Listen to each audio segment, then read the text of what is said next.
Cauchy integral formula. This Cauchy integral formula, you have to study the formula of integral of any analytic function fz. And to study the Cauchy integral formula, you have to learn some special topic, special type of definitions. कुछ परिभाषाएं आपको पढ़नी है, तो हमने जल्दी जल्दी कुछ बनाया भी है और आगे बनाने वाले हैं। तो काउची इंटीग्रल फार्मूला का अध्ययन करने के लिए, जैसा कि आप जानते हैं कि इंटीग्रेशन ऑफ क्लोज कर्व और simply connected curve, pole, singularities, ये सब इसमें जानना जरूरी है। तो now we are going to study the simple connected region. क्या होता है? What is the simple connected region? In the x y plane we are considering a region D. In region D, we have to consider a small portion of D where the curve C is situated. Now we are saying, I am saying that each and every point in the interior part of C and on the curve C is situated in D without considering any discontinuity. So then this type of curve is called simple curve. इसमें मान लीजिए एक point A है और इसका last point B है, जो कि बी ए पर कोइंसिडेंट है। ए बी एक ही पर है तभी तो क्लोज कर्व बनता है। तो इस तरह के कर्व को हम सिंपल कर्व कहते हैं, या in other word you can understand that simple curve, एक सिंगल कर्व को ही हम सिंपल कर्व बोलते हैं। तो वो है सिंपली कनेक्टेड कर्व।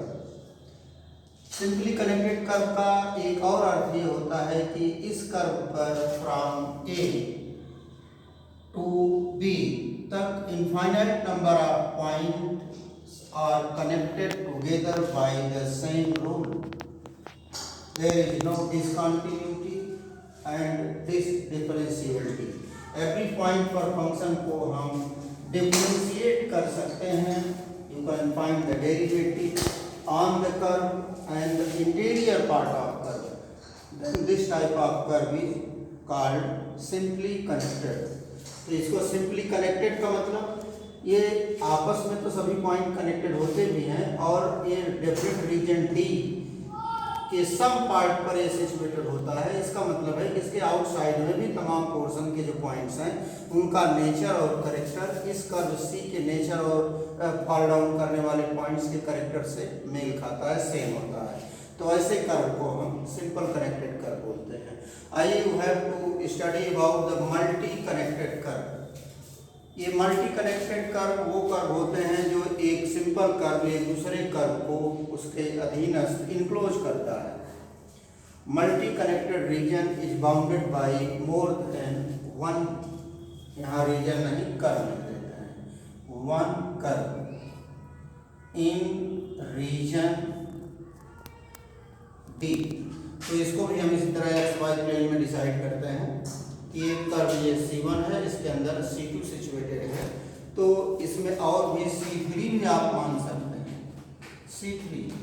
तो इस तरह के कर्व को जो एक दूसरे से अनटच्ड हैं, एक कर्व के अंदर सिचुएटेड हैं, this type of curve is called multi curve. और anyhow any multi curve can be converted in simply connected curve. जैसे देखिए ध्यान से, ये कर्व दोनों मल्टी कर्व है, अलग है। इसको हम C1 मान लें, इसको C2, और ये एक दूसरे से डिसकनेक्टेड है, but C2 is situated in interior part of C1। But आप अगर इसको इस तरह कनेक्ट कर दें, देखिए ध्यान से, तो यहाँ पर मैं लिखता हूँ A, यहाँ पॉइंट B है और कर्व इधर से मूव कर रहा है, इधर ऐसे रेखा, फिर यहाँ से ये दूरी बहुत स्मॉलेस्ट कंसीडर करते हैं, ये अंदर जा रहा है कर्व पूरा फिर हो करके इस तरह पूरा कर्व कहीं कट नहीं है, बट देखने में लगता है कि कर्व C1 के अंदर C2 सिचुएटेड है। तो any multi connected curve can be converted in simple connected curve. इसमें तो एक पोल हमने लिया है, इसी तरह आप मोर देन वन ले सकते हैं। यहाँ पर एक लाइन देखिए, अगर ये गुजर रही है C1 तो फिर वही रेखा इसमें से इस तरह, ये सारी रेखाएं एक ही हैं बट इस तरह सिचुएटेड हैं कि जैसे कि ये C1 के अंदर चारों कर्व सिचुएटेड है, इनर पार्ट में है, but they are simply connected, आपस में एक दूसरे से जुड़े हुए हैं। तो इनको मल्टी कनेक्टेड ये कर्व कहते हैं, इसको सिंपल कनेक्टेड कर्व कहते हैं, जबकि देखने में लगता है कि इसमें मल्टी कर्व है। तो अगर इनको जोड़ा जाए तो इनको सिंपल कनेक्टेड कर्व कहते हैं। मल्टी कनेक्टेड वो होता है जिनके इनर पार्ट में एक अलग से आइसोलेटेड कर्व होता है। तो this was about the curve.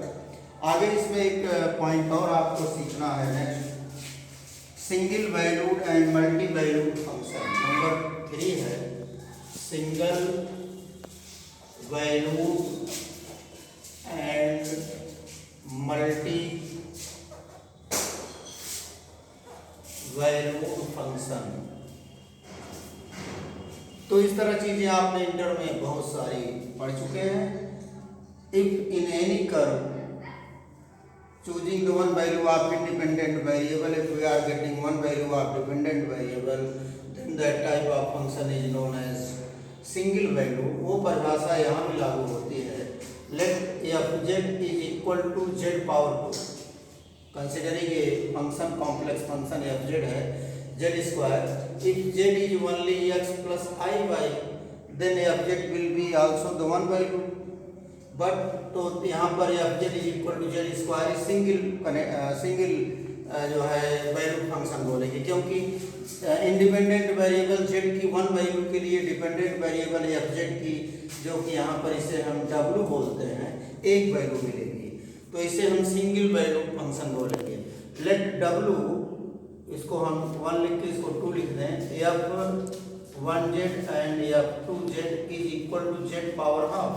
इसको देखिए, z power half means under root z। Then let considering z equal to this, तो then you will get 2 value after 2, w की 2 वैल्यू मिलेगी, क्योंकि you will take the square root of this value. तो इसका square root करेंगे तो एक plus और एक माइनस, तो वैल्यू मिलेगी। For this region this function is not single value function, this is multi value function. अगर मान लीजिए इसको इसी तरह हम एक तीसरा ले लें, f(3z) is equal to third root of z, so this is also the multi-valued function, because choosing one value of z you will get 3 value of z, means w की 3 वैल्यू मिलेगी। तो you should understand that what is the single valued and multi-valued function। if selecting one value of dependent variable z, if you are getting one value of dependent variable f(z) or w, then this type of function is called single valued, otherwise they are called multi-valued। if for one value of z you will get more than one value of f(z) or w, then that type of function will be called multi-valued function। तो आइए इसकी चर्चा हो गई। इसमें एक और चीज़ें आपको सीखनी है, कॉन्टूर क्या होता है। कॉन्टूर शब्द आगे आएगा, बार बार आएगा, तो then you should learn about contour. इसमें कुछ डेफिनेशंस ही हैं। आइए हम आपको बताने वाले हैं नेक्स्ट टॉपिक पर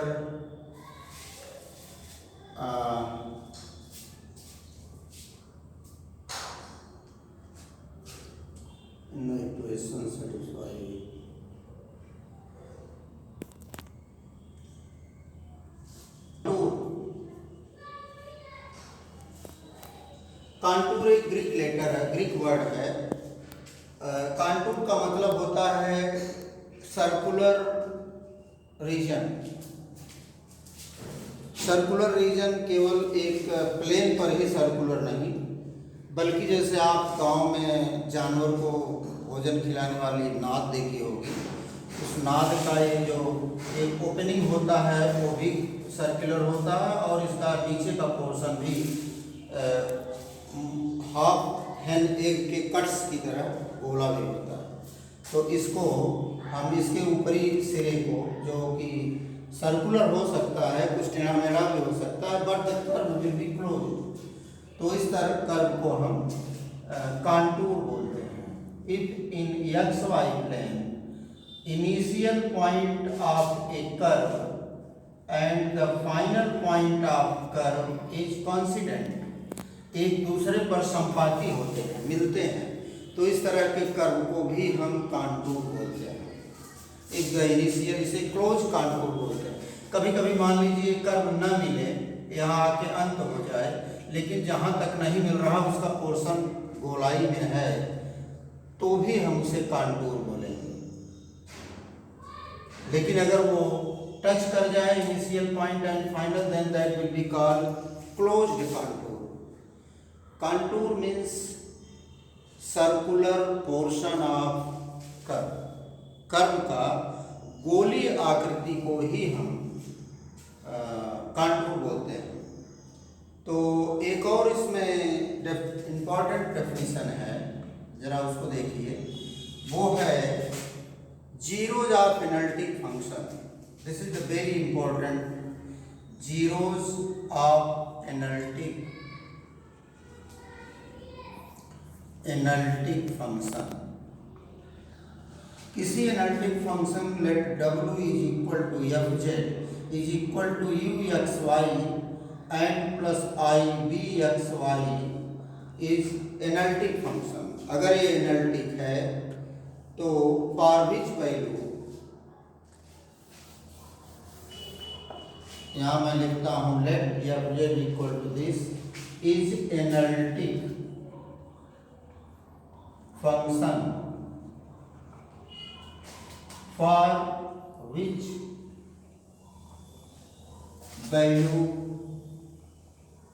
values of z the function fz becomes zero, then that values of z is called zeros of fz। जैसे आप इंटरमीडिएट हाई स्कूल में पढ़े हैं, किसी फंक्शन को संतुष्ट करने वाला जो x की वैल्यू होती है, जैसे मान लीजिए आप कंसीडर करें let f x y equal to f x equal to x square minus 2x plus 4, तो let this is equal to 0। तो इसमें राइट हैंड साइड 0 है। अगर मान लीजिए x की वैल्यू हम 2 कंसीडर करते हैं, तो 4 minus 4 and plus 4 no 2 consider करेंगे, 2 दूनी 4 दूनी 8, तो ये जो है यहाँ 8 हो जाएगा। लेट x इक्वल टू 2, यहाँ 4 होता है, तो ये 8 और प्लस 4 इक्वल टू, ये इधर भी 0 है, इधर भी 0 हो गया। तो हम ये कहते हैं कि x equal to 2 is value of function. तो यहाँ पर जो x इक्वल टू 2 की वैल्यू है, वैसे इसमें कोई फंक्शन मान लीजिए fz है, let fz is equal to z power 2 minus 4z plus 4, इसको कंसीडर कर दीजिए। Let z is equal to 2, तो यहाँ पर z की वैल्यू अगर हम 2 लेते हैं तो यह फंक्शन 0 बन जाएगा। तो for that region z equal to 2 is called the zero of this function. Same treatment है। तो z की वो सारी वैल्यू जिसमें 2 वैल्यू होगी, क्योंकि स्क्वायर है तो 2 वैल्यू इसको सूट करेगी, तो फॉर दैट रीजन तो this is called zeros of analytic function, या इसको रूट भी बोलते हैं, root of analytic function, zeros of analytic function और रूट ऑफ एनालिटिक फंक्शन। तो this was about the sum. एक शब्द इसमें और है पोल। पोल को हम आगे आपको बताएंगे कि कुछ पोल क्या होता है। पोल ऑफ गिवन फंक्शन, इसको अभी से आप थोड़ा सा सीख लेना है, आगे मुझे बताना पड़ेगा इसको, तो आगे जैसे क्वेश्चन आएगा उसमें हम इसका नाम लेंगे। मान लीजिए ये नेक्स्ट है पोल। पोल क्या होता है? Pole of fz, let fz is equal to, consider करते हैं z power 2 and plus 4, z plus 4 upon z minus 2 square and z plus 1। ये एक फंक्शन हम कंसीडर करते हैं और मानते हैं कि ये एनालिटिक है। दिस इज z+2 का होल स्क्वायर एंड z+1। तो मान लीजिए जैसे इस फंक्शन में जैसे ही आप लेट z=2 कंसीडर करेंगे तो फंक्शन का denominator becomes 0 and considering z=-1 then also the denominator will become 0। तो देन हम यहाँ लिखते हैं कि लेट z=2 तो f2 is equal to z+4 अपान ये 0 हो जाएगा। कहीं भी आप यहाँ पर 2+1 हो जाएगा, यहाँ पर भी 2+4 हो जाएगा, बट 6/0 हो जाएगा जो कि अनडिफाइंड होगा, अनडिफाइंड। तो जिन वैल्यूज के लिए किसी एनालिटिक फंक्शन का डिनोमिनेटर 0 हो जाता है तो आप उसके इंटीग्रल की वैल्यू नहीं प्राप्त कर सकते। तो उन सारे पॉइंट्स को हम फंक्शन का पोल बोलते हैं, पोल। और लेट कंसीडरिंग z=-4, अगर इस फंक्शन में z=-4 कंसीडर करते हैं तो इसका न्यूमरेटर 0 हो जाएगा। तो जब न्यूमरेटर 0 हो जाएगा तो 0/0 divided by digit is equal to 0, तब इस फंक्शन का की वैल्यू ही 0 हो जाएगी। लेकिन पोल वो पॉइंट होते हैं जिनके लिए फंक्शन अनडिफाइंड होता है और z की वो वैल्यू जिसके लिए फंक्शन 0 हो जाता है। जैसे अभी थोड़ी देर पहले हमने जीरोज बताया था, zeros means root and pole means pole वो पॉइंट होते हैं जनरली जो सर्किल के आउटसाइड लाई करते हैं और उनको जो है उस पर फंक्शन की वैल्यू निकाली नहीं जा सकती। तो आगे इस बार हम इसको जो है आगे बताते रहेंगे। तो आइए हम आपको नेक्स्ट टॉपिक पर इस as written there 13.3 that you have to study now at this very point Cauchy integral formula 13.3 Cauchy integral formula। और काउची इंटीग्रल फार्मूला तो इनका आगे है, ये थ्योरम है, काउची इंटीग्रल थ्योरम। ये अभी केवल थ्योरम है, काउची इंटीग्रल थ्योरम। इसको गुरशैट थ्योरम भी बोलते हैं, कुछ गौरसैट थ्योरम, क्योंकि इन लोगों का ये एसोसिएटेड रिसर्च है, गुरशैट का और काउची का, because Cauchy was the greatest person. तो इनका नाम इससे जुड़ा हुआ है, किसी किसी टॉपिक में नाम लिया जाता है, for that reason I am taking that name. और इनका थ्योरम देखिए क्या है, this is the very important theorem for integration of analytic function, complex analytic function. तो इनकी थ्योरम कहती है कि if f(z) is analytic and f(z) माने derivative of f(z) is continuous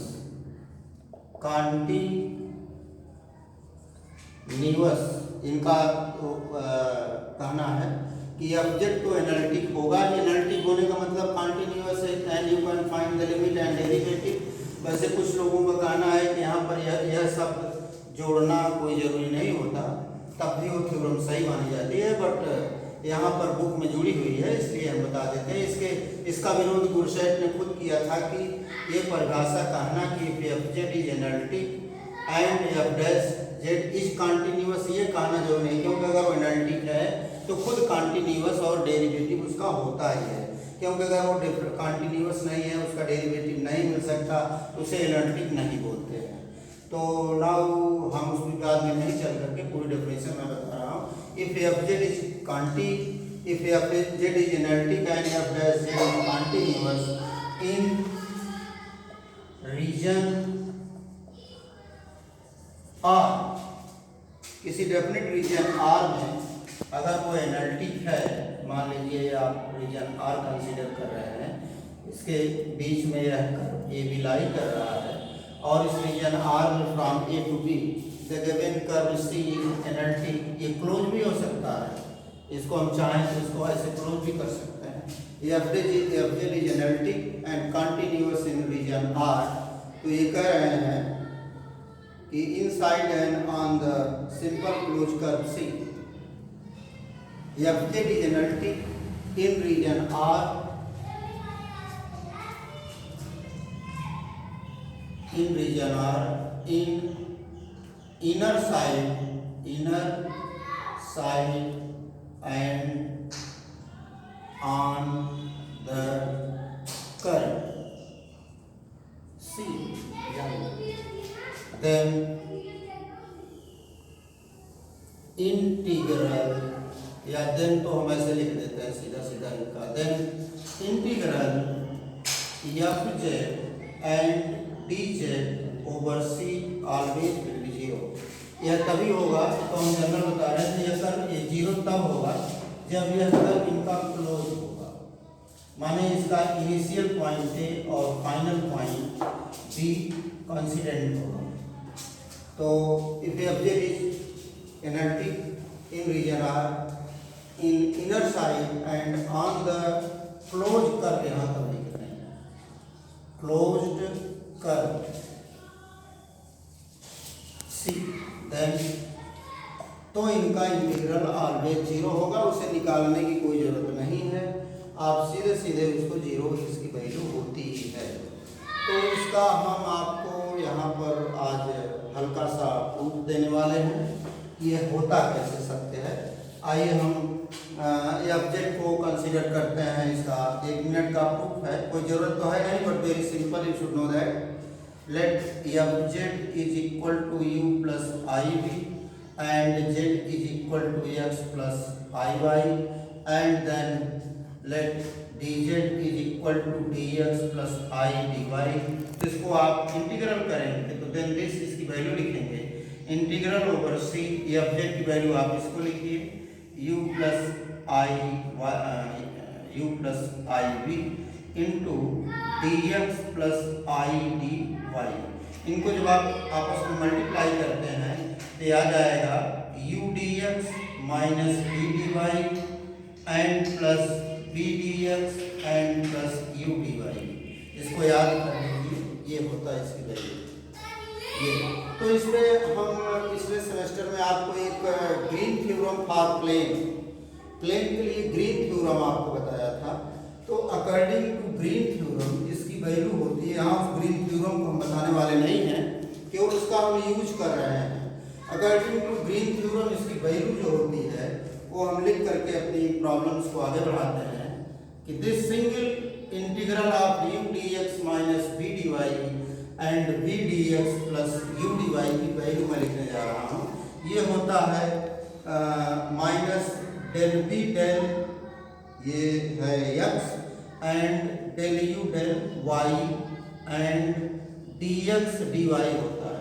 इसकी value according to Green theorem ये होगी and plus I, यहाँ पर आपको लिखना है I इंटू डबल इंटीग्रल, आगे की वैल्यू इनकी है del U del x and minus del B del y and dx dy होता है। ये according to Green theorem for plane इनकी वैल्यू ये, इनकी वैल्यू ये। हम केवल ये सिद्ध करना है क्या इसकी वैल्यू जीरो होती है, because the definition is saying that FZ is analytic. अगर FZ एनालिटिक है तो ये CR equation, Cauchy Riemann equation का पालन करेगा। Means del U del x is equal to del B del y होगा and del U del y will be equal to minus del B del x होगा। तो इसको zero बनाने के लिए हम यहाँ पर जैसे डेल B डेल x है, minus del B del x को हम डेल U डेल y यहाँ लिख देंगे। ऐसे देखिए ध्यान से, यहाँ लिखेंगे del U del y minus del U del y, तो हो गया dx dy। आगे देखिए I इंटू डबल इंटीग्रल, तो डेल U डेल x, ये देखिए del U del x equal to del B del y, तो हम इसकी जगह लिख देते हैं del B del y minus del B del y and dx dy। ये वैल्यू कट गई, जीरो हो गया। तो you are getting here that, तो यहाँ पर इसकी वैल्यू सीधे सीधे आपको मिल रही है। मैं यहीं पर इसके ऊपर ही लिखता हूँ ताकि आप यहीं देखते हैं। ये देखिए दिस इज इक्वल टू 0, इसकी वैल्यू 0 हो गई, and plus I into 0 equal to 0। You are getting that integration of F Z D Z for close curve C is 0। इनकी यही थ्योरम है। For any analytic function integrate if the function F Z is analytic and F dash Z is continuous in definite region, एक definite region R में अगर कोई curve है ए सी है तो इसका इंटीग्रल अगर एक क्लोज कर्व है और इस क्लोज कर्व के अंदर पड़ने वाले तमाम बिंदुओं के लिए और इनके कर्व के ऊपर पड़ने वाले सभी बिंदुओं के लिए अगर एफ जेड एनालिटिक और कॉन्टिन्यूअस है तो इस तरह के रीजन में पड़ने वाले इस कर्व का अगर वो क्लोज है तो उसका इंटीग्रल सदैव 0 होता है। यही है इनका थ्योरम काउची का, गुरसाइट का। तो इसको प्रूफ करने के लिए लगभग 1 ईयर इंटरवल पर एक क्वेश्चन लगभग पूछा जाता है। कितना टाइम होगा? The topic needs you about some problem of Cauchy integral theorem. Cauchy integral theorem पर जो प्रॉब्लम होगी केवल वेरिफिकेशन ऑफ काउची थ्योरम आता है। तो काउची थ्योरम को वेरीफाई करने के लिए 1 ईयर इंटरवल पर कभी कभी प्रॉब्लम, कभी 1 साल बाद, कभी 2 साल बाद आती रहती है। और इसके बाद इनका इंटीग्रल फार्मूला भी है। आप बुक ओपन करके इन डेफिनेशंस को भी घर बैठ करके पढ़िएगा। और कोई चीज़ें नहीं समझ में आएंगी तो हम बार बार प्रॉब्लम बताते रहेंगे। इस पर हम फिर बार बार करके आपको बताते हैं।